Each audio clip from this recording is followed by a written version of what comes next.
we all have flaws, but some flaws can be prettier and uglier than others. Ruffled Feathers by Gregory T. Burns. Once upon a time, there was a little ugly duckling named David. David was, well, let's just say he didn't have that natural grace and beauty of all the other ducks around the pond. They would often taunt David as he passed by. "You ugly." "I know." "No, I don't think you realize just how ugly you are." "Well, how ugly am I?" "Let me put it in this way. If ugliness were Barexy, you could be the Great Wall of China." David was naturally upset by the ridicule of the other ducks, so he decided to talk to his mother. "Mama, was I always this ugly?" "Well, I suppose so, sweetie. I guess that's what made me put tinted windows around your incubator. David, I've never told you this before, but when you were born, the doctor took a one look at you and slapped me and your father in the face." "Sorry, Mama." "Oh, don't worry about that, sweetie. That was a long time ago. Besides, he was just a quack." "Sometimes I just quack myself up.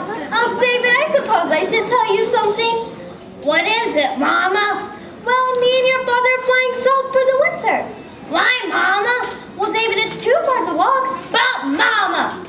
"Honestly, David, you won't even notice that we flew in the coop." David realized that there had to be a reason for his mother and father to just fly off like that. "They love me because I'm ugly. I hate being ugly." So David decided to seek help from a professional. He went into town in search of beauty. "Can you help me?" "That's doubtful. Do you have an appointment?" I didn't know I needed one."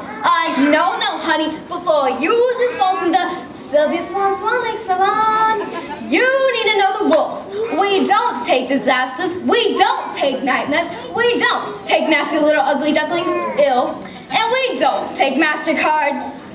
"But isn't this a beauty parlor?" If you're referring to Sylvia Swan Lake Salon as just a regular old beauty parlor, then yes, it is. But we don't take walk-ins. "But I didn't walk in. I waddled in." "Honey, you just turn around and waddle out the same way you waddled in here. You better hope no one sees you exit this establishment. I don't want people thinking that you're an accurate representation of what we produce as a final product." It seems no one was willing to help him. It seems David was alone in the world. At last, David had an idea. He decided to forge out into the world and fix this problem.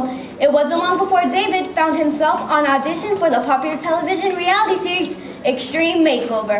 "Oh, everybody look over here. This is what I was trying to explain to all of you. Don't just look for ugly people. Ugly people are a dime a dozen, like this little duck here." "Does that mean I get the part?" "Absolutely." "Really?" "Not. That's my point. You're too ugly. We can't help everybody. Some people just can't be helped, like you." "But I don't have any friends. Can't you give me any advice?" Listen here, little duck. I think you just need to get out of town and reflect on your ugliness for a while. You know, come to terms with it." David thought about what the producer had said, and he decided that maybe a change in scenery wasn't ordered. So he waddled all the way to the beach.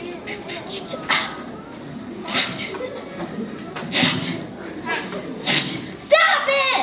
Meow! Stop it, kitty! You're ruffling my feathers! Meow!" It seems David was so ugly that this kitty cat was trying to bury our little hero in sand. David thought that maybe he just needed some advice from a well-respected duck, so he wrote to his favorite celebrity. "Dear Daffy Duck." But Daffy didn't respond, so he wrote to another celebrity.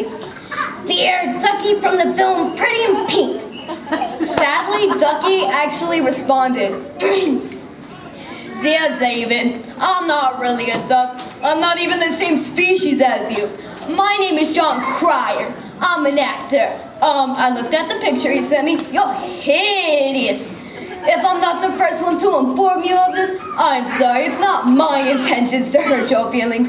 But it's like a wise banker once said, if you're gross, "Hey, I'm not gross. I'm just ugly." You just have to live with it. Thanks for writing me. Kisses from Hollywood. David thought that maybe everyone was right. Maybe he would just have to live with his ugliness. This idea, however, left him sick. That's it! David had a realization. Oh my gosh, I'm sick. I've been sick my whole entire life. How come my parents never took me to see a doctor? I gotta get to the doctor fast. So David made himself an appointment to see a doctor. Are you the doctor? Dr. MD? Oh, hey, I remember. You guys slapped your parents. Huh? Oh, don't worry about that. So why are you here? Well, I'm ugly. Yeah, I know that. But what's physically wrong with you? Well, my feathers are all ruffled. I don't walk right. I'm always waddling. We all do, for crying out loud. We're dogs. We all waddle.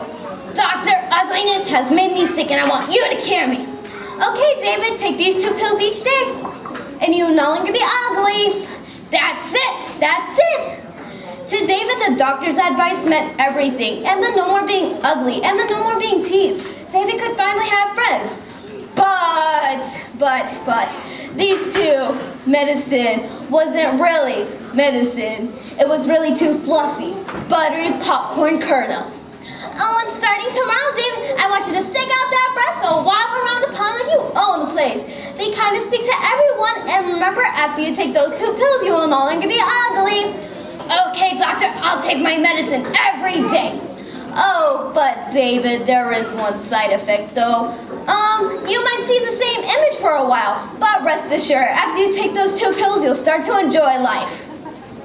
So David ate the popcorn, I mean medicine, every chance he got. And I know what you're waiting for. You're waiting for me to tell you that David turned into a beautiful swan and lived happily ever after. But he didn't. He just turned into a more fatter, cholesterol-ridden duck. I know, but I know, like, I said the same thing, but you can't eat popcorn your whole life and not expect to gain a few pounds. Thank you. Wow.